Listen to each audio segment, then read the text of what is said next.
Salve galera, amigas e amigos conectadas e conectados no Meu Por Hora com Rodrigo Matar. Chegou o dia das preciosidades, o dia dos carrinhos, o dia das miniaturas.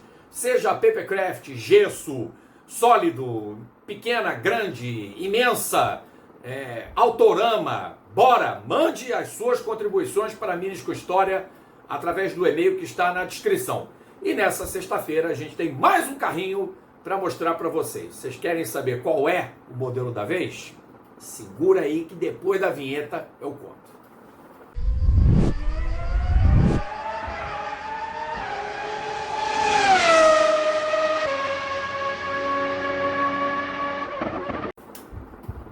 É isso, gente. Aqui Rodrigo Matar, o seu anfitrião direto da República de Olaria, com as nababescas instalações. Agora um posicionamento muito mais próximo, né, desses quadros, dos pôsteres que eu tenho aqui. Saudosas Pequenas, tem a placa, tem aqui o pôster do Reginaldo Leme, o de Le Mans de 23, esse de uma fotografia do Luca Bassani, tem outras coisas aqui também no cenário, uma placa de orixás, tem aqui o pôster do Steve McQueen, ó, tá aí atrás de mim agora, mas isso tudo é só para dizer que a gente está com uma proximidade maior da nossa realidade, né, do que a gente tem dos vídeos basicamente editados e mostrados no canal. Agora as lives vão ter esse cenário muito parecido com esse. Então, nada de espelho, nada de guarda-roupa cacarecado, até porque o guarda-roupa também em breve vai ser trocado. É tudo novo, como diria aquela música, o novo sempre vem. E assim viremos também em Minis com História com uma nova miniatura para ser apresentada aqui no canal. Nova no sentido de, bom, o carro talvez já tenha sido falado, já estou até meio doido da cabeça de nem me lembrar se esse modelo já foi falado aqui. Mas o carro especificamente não, por conta das histórias que carregam a participação desse modelo aqui. É cercado de simbolismos, porque ele era uma das escuderias oficiais de hoje, o fabricante com mais vitórias nas 24 horas de Le Mans, que espera chegar à 20ª vitória em 2025. Mas naquela época, da vitória desse carro, era apenas o segundo triunfo na geral. Claro, um fabricante que vem correndo há quase 80 anos ininterruptos em Le Mans, conheceu mais de 100 vitórias por classes, não poderia ficar fora, é o Porsche 917K, que ganhou as 24 horas de Le Mans de 1971. Esse é um exemplar da coleção da Spark Model. A própria está na caixa, né? Eu nunca tirei da caixa. Está um pouquinho assim, o acrílico está um pouquinho sujinho por causa exatamente da mesa anterior. E está aqui, ele é importado de Macau e é o numeral 43LM71. Tem aqui selo, tem a barra, né, de compra e tudo. E veio direto de Le Mans, né? Veio da França, trouxeram para mim e fui presenteado com esse carro. E foi com esse carro que Helmut Marko, ele mesmo, e o holandês Johannes Gisbert van Lennep, Jonker Gisbert van Lennep, o Gis van Lennep, venceram as 24 horas de Le Mans de 1971, ano que este confrade de vocês nasceu. Em 71, na prova daquele ano, se não me engano, devia ter um mês ou menos do que um mês quando a corrida foi realizada. Esse projeto do Porsche 917, ele é uma realização de Ferdinand Piëch, supervisionado, ele supervisionava, na verdade, o projeto que foi executado pelo designer Helmut Bott e pelo engenheiro de motores Hans Mezger, de quem vocês já devem ter ouvido muitas vezes falar, porque foi Hans Mezger que fez o motor Tag Porsche V6 Turbo, que deu à McLaren uma sequência de campeonatos mundiais entre 84 e 1986 com Prost e Niki Lauda, que fez da McLaren de novo uma potência na Fórmula 1. Muito que bem. Então a Porsche se dedicou a fazer um carro para tentar derrotar a Ferrari, o que a Ford já tinha feito, surrado a marca de Maranello por 4 anos seguidos, entre 66 e 69, e não obstante, a Porsche perdeu o Le Mans em 69 por 120 metros, mas não com o 917, e sim com o 908 Langrec, ainda derivado da primeira versão do 908, que depois teria uma versão sem capota, aquela coisa toda. Mas o 917 surge como o novo monstrengo dentro do antigo regulamento de esportes protótipos, que no final de 71 já estaria extinto, porque a FISA criou uma normativa para reduzir a cilindrada e a potência desses esportes protótipos, muito, diria, por conta dos acidentes, como o do John Wolfe em 69, e até pela morte do Inácio Giunti, muito embora o acidente do Giunti em Buenos Aires em 71 tenha sido com 2 protótipos, 3 litros. A Ferrari 312 PB e o Matra Cinca de Jean-Pierre Beltoise. Mas, como eu dizia, Helmut Bott e Hans Mezger foram os papas, os pais da criação desse carro, que, se vocês observam bem, esse carro tinha um dorsal com barbatanas, né? Tinham barbatanas no dorsal aqui no capô traseiro, porque isso foi, inclusive, uma sugestão de pilotos que se sentiam extremamente desconfortáveis ao guiar o Porsche 917, quando ele foi criado em 69. Na opinião desses pilotos, Pedro Rodrigues, Joe Seifert, Derek Bell e tantos outros, o carro era extremamente imprevisível. E a Porsche, logicamente, foi fazendo milhares de testes e trouxe para a aerodinâmica do carro essas barbatanas laterais, essas derivas laterais, né, que foram muito eficazes para manter o downforce de um carro numa época em que os protótipos de competição ainda não tinham sido apresentados aos pneus slicks. Então entendam que esse carro, com o motor 12 cilindros opostos, 5.4, debitando quase 700 cavalos de potência, era uma besta fera que poucos saberiam domar. E Vic Elford tinha andado muito bem com esse carro junto a Kurt Ahrens nas 24 horas de Le Mans de 70, e não só os engenheiros da Porsche aperfeiçoaram o conceito do 917, e K significa Kurzheck, ou seja, traseira curta, porque havia as versões L, LH, Langheck, traseira longa, e havia também o projeto futurista aerodinâmico de Robert Schuller, que se espelhara no Spanhard e também no Matra Cinca MS 640 com que Pescarolo capotou, para fazer um reestudo aerodinâmico do 917 e colocar o carro praticamente carenado. Porque, se vocês já viram por foto, certamente viram, o Pink Pig, o 917 de 71, que era da equipe Martini International, embora não ostentasse nenhum logo da marca do Vermute naquela 24 horas de Le Mans, e um dos carros da John Wyer, eram aerodinamicamente completamente diferentes, por exemplo, desse aqui. Esse 917 Kurzheck, ele era tremendamente convencional, mas tinha um detalhe, que eu não sei se os 2 pilotos ficaram sabendo na época, e se não souberam na época, souberam depois. O chassi do 917, ele era em estrutura tubular, e para evitar trincas, Helmut Bott o que fez? Determinou que fossem feitos furos nesse chassi.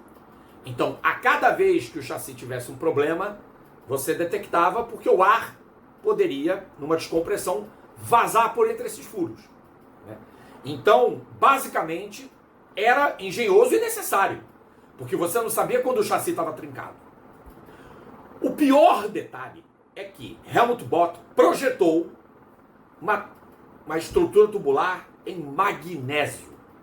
O magnésio era e ainda é um metal altamente inflamável. E você tinha muitas aplicações de magnésio em peças, e principalmente em estruturas de carros de corrida, nos anos 60. O Honda, com que Joe Schlesser sofre um acidente em Reims, no Grande Prêmio da França de 68, ou Rouen, não estou certo qual das pistas que era, é consumido pelo fogo por causa de sua estrutura em magnésio. O Lola T70, quando capota com Norman Casari, num treino para os 500 km de Interlagos de 71, se não me falha a memória, o monocoque tinha duralumínio e tinha magnésio.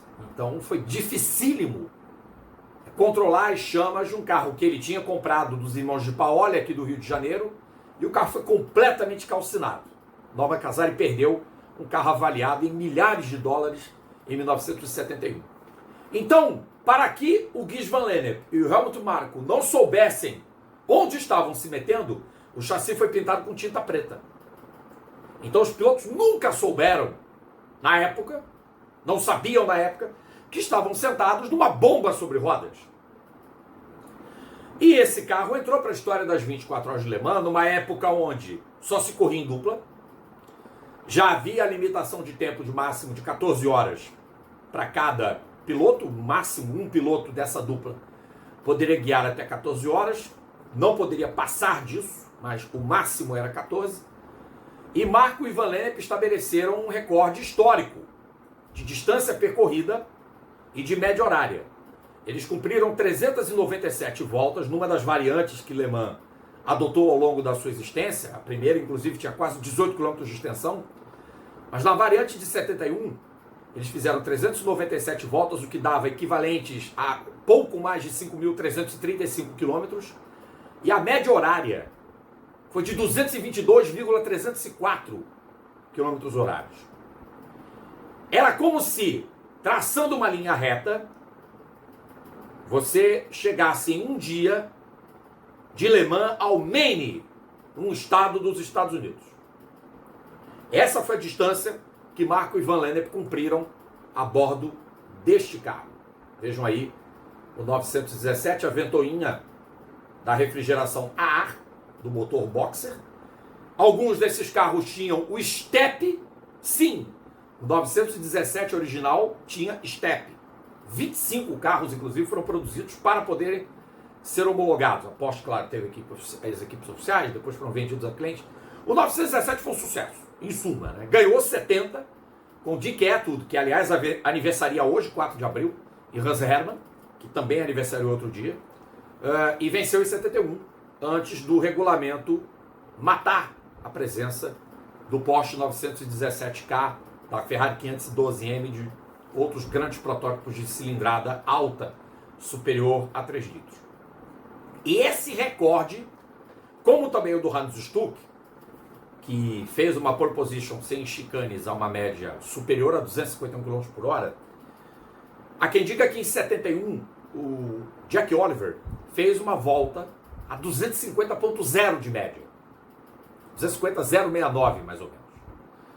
Mas esse recorde do Van Lennep e do Marco, esse mesmo que é o consultor da equipe Red Bull na Fórmula 1, esse Porsche teve seu recorde batido quase 40 anos depois, 40 anos depois, 39 anos depois para ser mais exato, nas 24 horas de Le Mans de 2010, onde um dos Audi que venceu aquela corrida, percorreu 5.410 km, 713 metros, a uma média horária de 225,228 km horários. Se não me engano, os pilotos eram Romain Dumas, Mark Rockefeller e Timo Bernhard, que era o patinho feio da Audi. E naquela oportunidade, ela derrotou a Peugeot, que era a grande rival da marca de Ingolstadt, e numa Le Mans sem chicane, no último ano de um protótipo Spider da montadora quadragórica, a Audi lavou a alma e quebrou o recorde da Porsche.